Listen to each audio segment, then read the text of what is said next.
C'est dans ce cabinet provisoire, mis à disposition par la municipalité, que celui qu'on attendait depuis 16 ans s'est installé. À 38 ans, cet ancien médecin militaire, originaire de Bordeaux, a décidé d'ouvrir son cabinet en solo et en libéral. Sardan répondait à tous ces critères pour commencer une nouvelle vie. Alors la Creuse, j'y allais en vacances parce que j'y ai des amis. C'est un département qui me plaît. En deuxième vie, je voulais m'installer comme médecin généraliste à la campagne. Donc ça faisait partie des destinations que j'avais choisies, entre autres. En ce jour d'ouverture, les patients de la commune et des environs affluent. Plus un créneau de rendez-vous n'est disponible ce lundi. C'est mon premier jour, le planning est déjà plein. Quasiment tous les créneaux sont pris. C'est de la création de dossiers patients, c'est de la découverte de patients.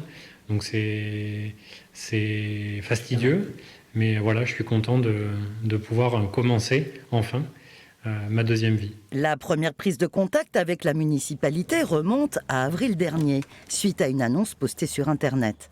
Après plus de 15 ans de recherche active, ici personne n'y croyait plus. Pour tout dire, au début, j'ai cru à une énième plaisanterie, quoi. Enfin, quelque chose de pas forcément sérieux. Franchement, non, on n'y croit plus, d'autant plus qu'on avait eu un certain nombre de contacts par le passé. Mais voilà, des choses qui étaient un petit peu fantaisistes, et je vous avoue que, bon, on se disait, s'il y en a un qui vient, on fera en sorte de l'accueillir. Et il se trouve que l'installation du nouveau médecin à Sardan coïncide avec la création de la maison des services. La nouvelle structure hébergera entre autres un bureau de poste, un espace de coworking et le futur cabinet médical. Alors à horizon septembre 2022, puisque la partie administrative du dossier est finalisée, et on va rentrer dans la phase opérationnelle travaux, je dirais, à l'automne.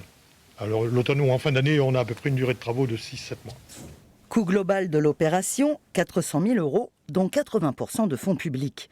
Un projet de taille pour cette commune de 800 habitants.